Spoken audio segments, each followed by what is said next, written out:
Hello everyone, this is Dr. Prashant and welcome back to my public health series. In today's video, we'll be discussing the UGC NET June 2025 paper. Along with solving each question, I will also share some tips and strategies that can help you score higher marks. So let's get started. Before we jump into analyzing paper 1, let me quickly remind you of a few basic tips even before you actually start the exam. Just imagine you are about to attempt this question paper right now. First, always train your mind to skip any question that feels too hard at first glance or comes from a completely unfamiliar topic.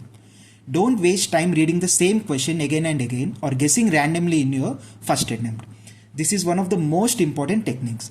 Next, don't try to scan the entire paper by randomly clicking on paper 2 questions or jumping around in paper 1. Always begin with question number 1 that appears on your computer screen and move forward step by step. Okay, with that in mind, let's start solving paper 1. So coming to the first question, this one is a comprehension based on data interpretation.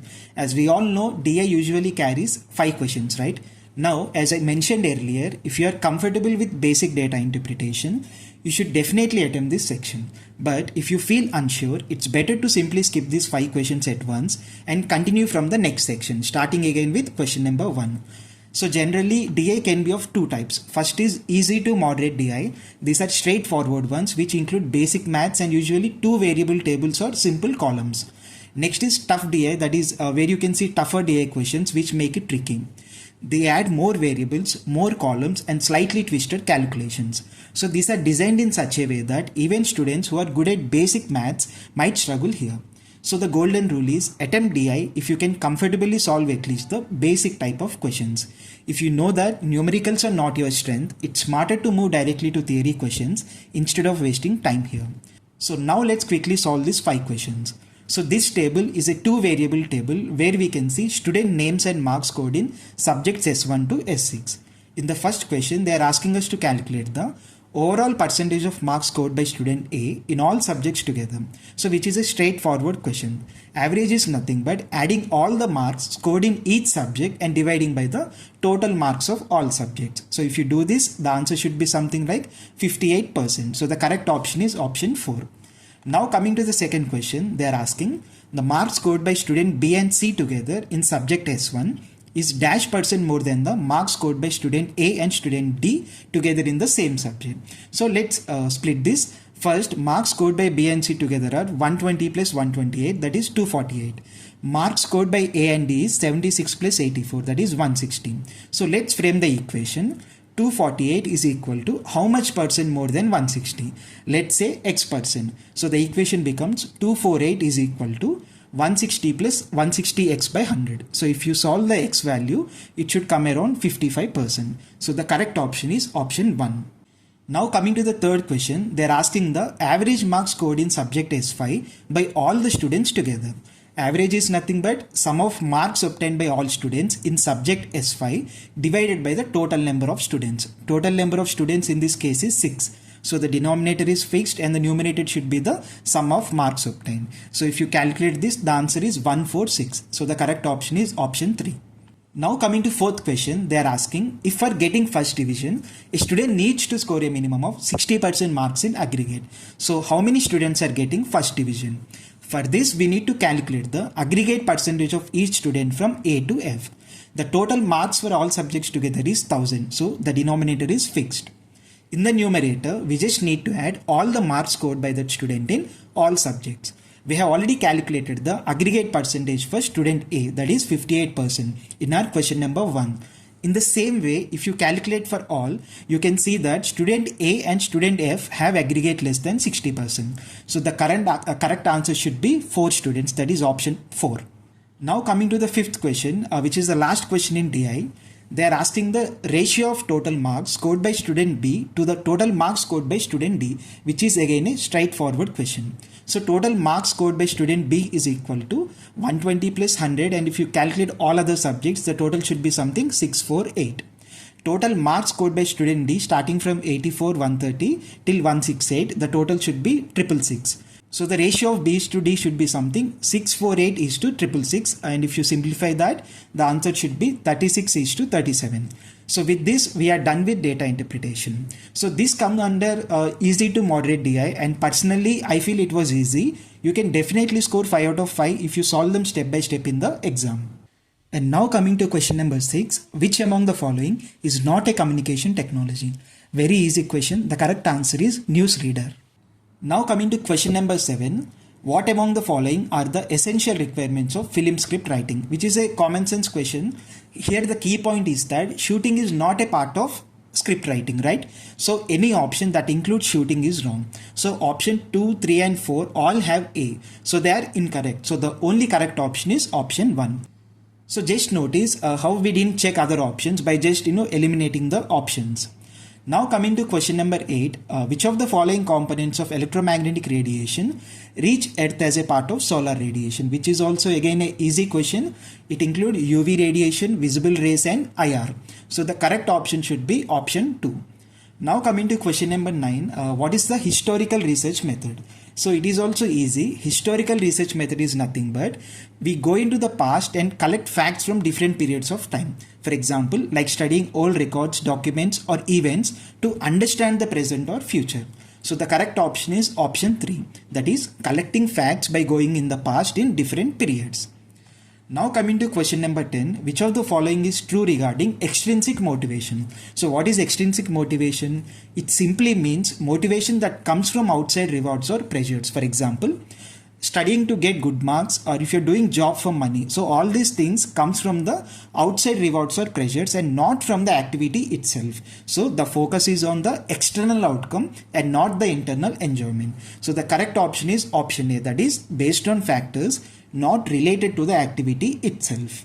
Now coming to question number 11, which of the following statements most appropriately explain research ethics? Research ethics in simple words is set of moral principles and professional standards that guide how research should be conducted. So it ensures honesty, integrity, fairness and respects for subjects involved in the research. But research ethics is not about how to write a research report flawlessly. So option A is completely wrong. It also doesn't mean that giving a detailed methodology of researching within social norms. So option B is also wrong. So correct explanations are C and D. So the correct option is option 1. Now coming to question number 12, which of the following are the basic objectives of affective domain? So what is affective domain? It is basically about feelings, attitudes, values and emotions in learning. So it goes beyond just knowledge or skills. So the main focus is on how students develop interest, motivation and positive attitudes. So in this case, all the given options are correct. So the correct option is option 3. Now coming to question number 13, it's a numerical match the following type question. So again, if you are comfortable with numerical, you can attempt it in the first round, or else you can instantly skip to the next question without wasting time. So for these type of questions, the best trick is to first look at the options. Sometimes solving just one part is enough to filter the correct option. So here in this case, option A has different matchings across the 4 given options. So if I solve only A, I can directly find the answer. So what is question A? If x by 5 is equal to y by 8, then what is x plus 5 is to y plus 8? It is very easy. You just need to add 1 on either side. X by 5 plus 1 is equal to y by 8 plus 1. So if you take LCM on both sides and solve this, the answer should be something 5 is to 8. So that means A matches with 4. And since only one option is in the given answer, that is A4, the correct option is option 1. So now coming to question number 14, again I match the following question on binomial distribution. So let's understand what is binomial distribution. In simple words, it models the number of successes in n independent trials. So what is n? Number of trials, where each trial has only 2 outcomes, success or failure. Success is denoted by P and failure is denoted by Q. Not just success and failure, the probability of success is P and the probability of failure is Q. So I'm just giving some extra information. If they have given the probability of success P, to calculate probability of failure, we just need to subtract it from 1. So Q is equal to 1 minus P. And the formula for mean is N multiplied by P. Number of trials multiplied by probability of success. And also variance formula is nothing but N, P and Q. N multiplied by probability of success and probability of failure. So in this question, they have given number of trials N and probability of success P. and asked to calculate the mean of a binomial distribution, which is nothing but n multiplied by p. Like in the previous example, we look for unique options so that we can save some time. But in this case, there isn't a single unique option from just one sub question. But if you can solve question A and question B, you can fix the answer. So what is question A? That is n equal to 16 and p equal to 0.8. So the main formula n into p, the answer should be 12.8. And for question B, 21 multiplied by 0.6, it is 12.6. So now the correct option should be option 2. Now coming to question number 15, arrange the following in order of decreasing denotation. So it is very easy question. So let me explain the concept. Denotation in simple words is nothing but the literal dictionary meaning of a word without any emotional or hidden associations. The broader the meaning, the higher the denotation. For example, the broader term like universe, okay, it has the higher denotation, okay. The narrower or more specific the word, the smaller the denotation. So let's understand this with the given question. The options given are carbonated drinks, beverages, cola fizz and liquid. So if you look at the options very clearly, liquid has a very broad meaning, right? Followed by beverages and then carbonated drinks, and last is the cola fizz, which is a specific product, okay. So in order of decreasing denotation, that is from broad to specific, okay. Liquids more than beverages, more than carbonated drinks, more than cola fizz. So the correct answer should be option 2. Now coming to question number 16, what among the following is not a communication professional? Which is easy, it's smartphone, because it's a tool but it's not professional. So now coming to question number 17, this is a chronological question asking to arrange commissions and organization by their year of establishment. This is a very direct question. So the correct sequence should be AICTE 1945, University Education Commission, that is 1948 to 99, UGC 1956, and Education Commission, that is 64 to 66. So now coming to question number 18, which is on fallacies. Which of the following arguments is fallacious according to the classical Indian school of logic, because it is based on conditional vyapti? Okay, so what is that? In simple terms, Nyaya is the Indian school of logic that deals with reasoning and valid arguments. So here the key concept is vyapti. What does it mean? It means an invariable universal relationship between two things. Understand the term universal relationship, okay? A simple example, wherever there is smoke, there is fire. So this is valid because smoke cannot exist without fire. But if you say the reverse, that is wherever there is fire, there is smoke, it is wrong, because fire can exist without producing smoke also. And one more similar example, wherever there is rain, there are clouds, which is correct. But wherever there are clouds, there is rain, which is fallacious again. So the simple trick is always check if the relation is universal or conditional. So what I mean by conditional, if it works only sometimes, then it becomes a fallacy. So the correct answer should be wherever there is fire, there is smoke. That is correct. Now coming to question number 19, what is a questionnaire? Again, a very simple question. Questionnaire is nothing but a data collection instrument.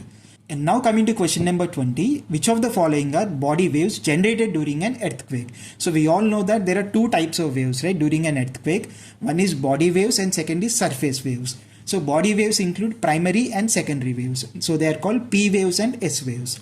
So primary waves are fastest and secondary waves are slower than primary waves. And P waves move like a push-pull or compression model, and S waves move side to side or up-down motion, okay?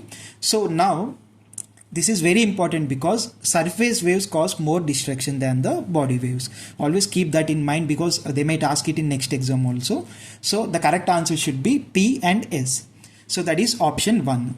Now coming to question number 21, in higher education, regulators perform which of the following functions? Again a repeated question. So the options given are granting permission to award degrees, selection of teaching faculty, disbursement of public funds, and quality benchmarking. So now out of these, selection of teaching faculty is not the role of regulators. The college can handle it by themselves. So the correct option should be option 3.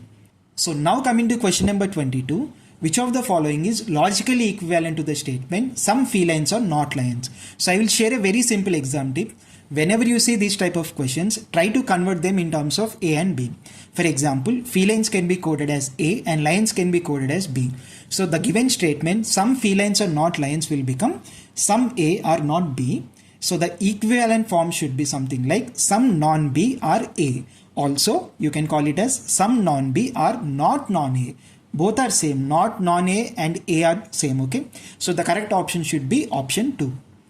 So now coming to question number 23, which is very easy because it's a direct question on SDGs. So they are asking which of the sustainable development goal mentions lifelong learning. So it is SDG 4, that is quality education. So for a quick recap, let's start with 1 to 5. 1, no poverty. 2, zero hunger. 3, good health and well-being. 4th, quality education or lifelong learning, which include that. And 5th is the gender equality. And now coming to question number 24, which is a very direct question and easy. So the correct answer is computer based on vacuum tubes. Okay, it is not a modern technology. It is a oldest technology. And now coming to question number 25. In the light of cognitive domain, we need to arrange the given classroom questions in the correct ascending order. So the stages of cognitive domain go from lower order thinking to higher order thinking. So first should be remembering. So what does it include? Recalling basic facts. Second is understanding through explaining concepts. Third is applying, that is using knowledge in some situations. And fourth is analyzing, that is breaking down information. And last is the evaluation, that is making judgments and decisions. So the correct option is option 1.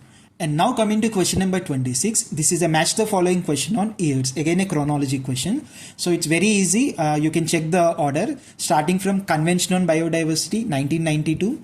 Followed by Kyoto Protocol 1997. Next is National Action Plan on Climate Change, that is 2008. And the last is the International Solar Alliance, that is 2015. So the correct option is option 2. And now coming to question number 27, again a match the following. So this is on institutes and the cities where they are located. So you can see 2 institutes are from Delhi and Noida. Please remember that so that it might be helpful for your next exam. And now coming to question number 28. What is the modeling approach of research design? So modeling approach in simple terms is nothing but creating a simplified representation of a real life system. So it can be studied, tested and understood. So instead of working directly on the real system, what do researchers do? They build a model that can be mathematical, statistical or conceptual. And then they use those models to predict the outcomes and to explain relationships or test ideas. So the correct answer is option 1. And now coming to question number 29. This is a computer related question asking us to identify the correct statements. So it is also very easy because MS Office, that is Microsoft Office, is an example of commercial operating system which is wrong. It is an application, okay. The best example of OS should be like Windows 10, 11, Mac OS, Linux, Android, okay. And now coming to the 5th statement. Firmware is an example of a mobile operating system. No, they are installed basically in hardware devices. So the correct statements are A, C and D. So correct option should be option 4. And now coming to question number 30. This is a question on performance assessment. So what is performance assessment? It is testing a student's knowledge and skills by asking them to actually perform a task and apply their learning or demonstrate their ability in a real or practical situation. So instead of just writing answers on paper, they do this thing. A simple example, making a presentation or doing a lab experiment. So all these things come under the performance assessment. So the correct answer should be option 4. Let's understand the other types of assessment also. Formative assessment is nothing but ongoing checks during learning to give feedback and improve performance. For example, quiz or class discussions. Next is portfolio assessment. It is collection of a student's work over time, showing progress, effort and achievements. And the last is the summative assessment. It is the final evaluation at the end of a course to measure overall learning. It is nothing but conducting exams. And now coming to question number 31, again on fallacies. So the given statement is every one of us is mortal. Therefore, it's obvious that someday human race will disappear from earth. So this is basically a fallacy of composition. So what does it mean? Assuming that what is true for each individual, that is every one of us is mortal. So that comes under individual, right? Must also be true for the whole group. What is the whole group here?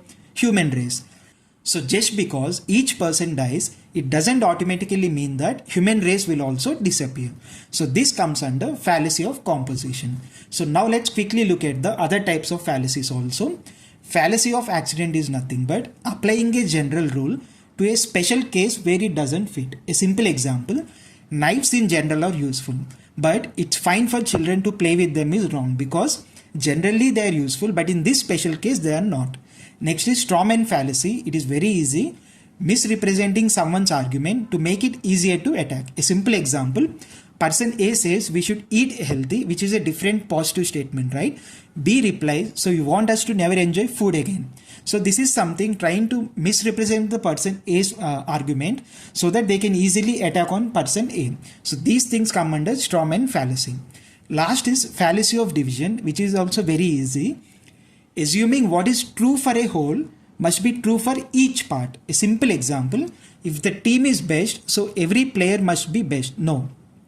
So team is something, what is true for the whole must be true for each part. So that's saying team is best and each player is also best. That is something again comes under fallacy of division. And now coming to question number 32, again a numerical question, but I can share a very small trick here to save time. First we need to check the options. So you will know how many among the given options you need to actually solve. For example, if you observe the options, B is given correct in 3 options. So first we will test B. So if B is wrong, then we don't need to solve anything further, right? So the correct option will be 1 without B. So what is question B in this case? It says 65% of a number is 21 less than 4/5 of that number. The number is 150. So let's do trial and error method. So 65% of 150 is nothing but 97.5. And what is 4/5 of that number? 4 by 5 multiplied by 150 is nothing but 120. So 120 minus 21 is 99, which is not equal to 97.5. So the statement is wrong. So B is false, and by elimination, the correct answer is the option that does not include option B. So now coming to question number 33. This is again a match the following question on value education. So it is very easy if you just check option B, that is spiritual value, which is easy and straightforward. So what is that? Focuses on inner growth, peace of mind and self-realization. So indirectly to keep mind calm and awakened. So the correct option should be option 4. And now coming to question number 34, which is again a simple question that is on coding. Dream is coded as 71692 and child as 85437. So from these you can easily map each letter to a digit. So D will become 7, R1, E6, A9, M2, C8, H5, I4, L3. So now the code for leader should be something like 369761. So the correct answer should be option 1. And now coming to question number 35. Which of the following propositions are so related that if one of them is true, the other must be false, although they can both be false? So this question is based on the concept square of opposition. Okay, this is very easy. First understand the concept. Okay, leave about the statements. First try to understand the basics. When the question is about all versus no, that is they can't both be true, but they can both be false. These are called contraries.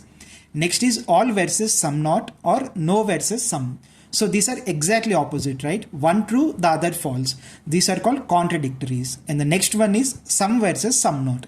So what does it mean? They can both be true but not false. So these are called sub-contraries. Now let's look at the options. First is all novels are books. So it's all. And next is some novels. So you need to underline some. The third is no novels, no. And the fourth is some novels or books. Okay, so these are given in the sequence of all, some, no and some. So they are asking one of them is true, the other must be false, although they can both be false. So they are asking you to identify the contraries. So what does it mean? All versus no. So first option should be all novels or books. Okay, that is correct. And next should be no novels or books. So A and C are contraries. So they cannot be true, but they can both be false. So the correct option is option 3. And now coming to question number 36, which is again a very easy and direct question. Firewall is nothing but a network security, right? So let's understand other terms also. Maybe they might ask in next exam. Worms are nothing but type of virus that spreads automatically from one computer to another. Keyloggers is a virus program that secretly records whatever you type on your keyboard. Trojan, again a virus that looks like a safe or useful program but actually harms your system. So the correct answer in this case is firewall, that is a network security. And now coming to question number 37. As temperature increases due to global warming, the release of methane from wetlands will also increase. This is an example of. So let's understand what is positive and negative feedback. Positive feedback is when a change leads to further increase of the same effect. For example, warming led to more methane, and more methane will also lead again to more global warming. And next is negative feedback. What is that? When a change reduces or balances the effect. For example, warming that leads to more clouds and that leads to cooling of the environment. Okay, so in this case, rising temperature causes more methane, and more methane will eventually lead to again warming. So that makes it a positive feedback. So the correct option in this case is option 1. And now coming to question number 38, again a direct question, an abbreviation. IRAH is nothing but Independent Regulatory Authority for Higher Education. So to create this, it was suggestion given by National Knowledge Commission so that there will be a single regulator instead of multiple. So now coming to question number 39, again a very easy numerical. You need to change the given numbers to next number and change 9 to 0. So in the new series, the total number of 9s will be 3. And now coming to question number 40, this is about arranging in the increasing order of frequency of electromagnetic waves. Again a straightforward question. Always remember, in electromagnetic waves, radio is less than micro and micro less than infrared and infrared less than visible light. So the lowest frequency is radio waves and the highest should be the light waves. So the correct increasing order is radio, micro, infra and light. So that makes, I think, option 1 should be correct. And now coming to question number 41, again a numerical question on cost price, discount and selling price. So first consider the original prices as X rupees. So they mention Rohan bought it at a discount of 25%. So the cost price will become X minus 25% of X. So it is 3X by 4. Now they ask to calculate what percentage above the cost price he should sell to make a profit of 25% over the original price. So equation should be X plus 25% of X, that is equal to 5X by 4. So the final equation will become cost price plus what percent of cost price is equal to 5X by 4. So 3X by 4 plus let's assume Y percent of 3X by 4 is equal to 5X by 4. So if you solve, the Y value should be something 66.67%. So now coming to question number 42, again a match the following question, that is on cognitive domain versus suggested word. So let's start with application. Application is shown by words like demonstrate, right? So that is using knowledge in action. Next is analysis, that is nothing but tested by words like distinguish. So in other words, breaking into parts. Next is knowledge, it is nothing but checked by words like define, that is recalling facts. And the last is evaluation, that is judged by words like appraise. So in simple words, making judgments. So now coming to question number 43, again a general knowledge question.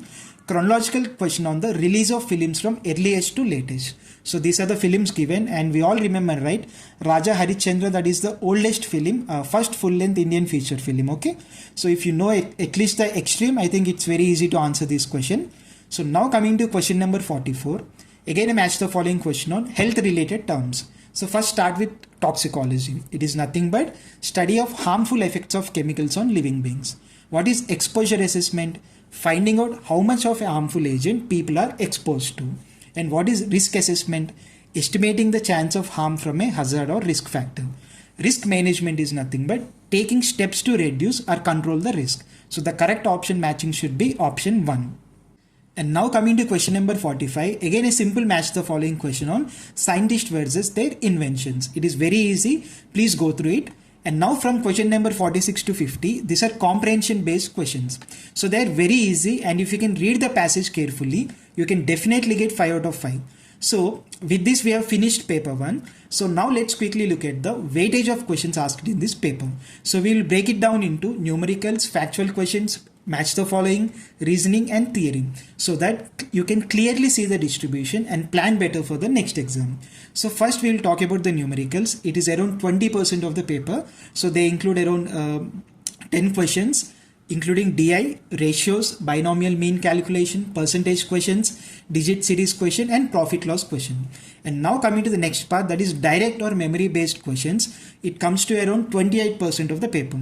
So it includes solar radiation components, historical research direct question, research ethics, effective domain and question on earthquake waves, SDGs, computer generations and even the abbreviations like IRAHE. And now coming to the third part, that is match the following. It came to around 16% of the paper and mostly on climate agreements, institutes versus cities, value education, cognitive domain, health terms and scientists and their inventions. And now coming to the fourth part, that is logical reasoning. It came to around 12% of the paper. Mostly it included fallacies from Nyaya logic, logical equivalence, square of opposition concept and the feedback system that include positive and negative feedback. And finally, theory or conceptual understanding questions include around 24% of the paper. For example, Bloom's taxonomy, modeling approach, computer software types, questions on word coding, cyber security, electromagnetic spectrum, film chronology, and the last one is the comprehension set. So to summarize, numericals 20%, direct factual questions around 28%, match the following 16%, logical reasoning 12%, and theory or conceptual it came to around 24%. So please focus more on numericals also. Okay, I'm not telling you to solve all the questions, but at least try to solve the basic DI, get at least 3 correct out of 5, and try to solve 1 or 2 questions from other numerical questions, so that it will help you to crack JRF very easily. And I hope this video is very helpful, and thank you.